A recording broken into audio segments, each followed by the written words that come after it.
Dan za veliki derbi. 13 tekem pred koncem sezone sta rivala poravnana na vrhu prvenstvene lestvice. Lepo vas pozdravljamo iz Ljudskega vrta, kjer že nestrpno čakamo na obračun Maribora in Olimpije, tretji v tej sezoni jeseni. Remito v Ljudskem vrtu, domača zmaga Olimpije. Ekipi imata torej po 43 točk. Čvrstega evropskega Maribora v nadaljevanju z novim športnim direktorjem in seveda bomo videli tudi, kdo bo morda nov trener. Predložek v kazenski prostor in Olimpija do vodstva v Ljudskem vrtu. Mariborčani so prejeli gol. Antonio de la Meja Mlinar pa je dosegel prvi gol v Ljudskem vrtu in Mariborčani v prvih težavah danes. Branilec Antonio de la Meja Mlinar, potem ko se je vrnil iz Združenih držav Amerike.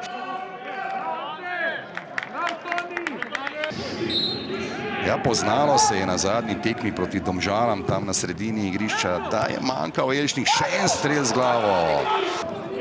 Fantje rumene družine Dejana Đuranovića, Kolmanič, Krecu. Toda hitro so tam ga začeli ovirati nogometaši, zdaj pa priložnost za izenačenje. Kronaveter, dobra podaja, dobra zamisel sedmice vijoličnih, pa zdaj še en strel Mlakarja. Ja, Mlakar se počasi parati živce ravno vijoličnim nogometašem. No, zdaj pa Matko v solo akciji, strel Matka in izenačenje na 1:1. Kakšna solo akcija zdaj Aljoše Matka in 15-kratni prvaki so z njegovim golom prišli v sodnikovem dodatku pred odhodom na veliki odmor do izenačenja na 1:1. Elšnik na drugo stran do Boačija, tudi Boači ima lahko kakšen predložek, ampak ne, Elšnik pri strelu, Elšnik! Že nekako zagotovljeno, Mirnej bi na to lahko tudi seveda pričakali vse skupaj tudi s točkovnim izenačenjem na vrhu. Strel Ivanovića, nevarno je spreminjala. Olimpija pa nekako je stopila na žogo, organizira, nikamor se jim ne mudi.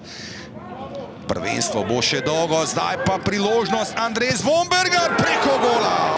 Korun in pa Pavlović, tudi de la Meja je bil seveda na drugi strani, no zdaj pa še en grob prekršek tam Pavlovića. Seveda hitro so pritekli Zajob, Kajtazovića, nogometaši Maribora, Pavlović pa seveda zdaj je...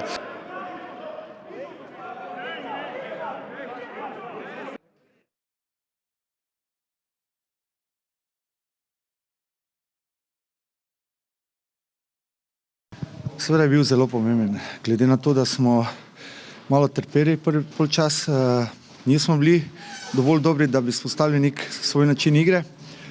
Nasprotnik nas je kaznoval, potem pa seveda je bilo težko se vrniti v igro, smo malo spremenili sistem, potem smo nekako zadihali in zadeli. Drugi polčas imeli neko iniciativo, imeli neke pol priložnosti, vendar na našo nesrečo nismo zadeli.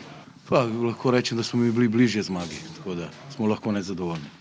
Kako pomemben je bil tisti prvi gol, hiter gol?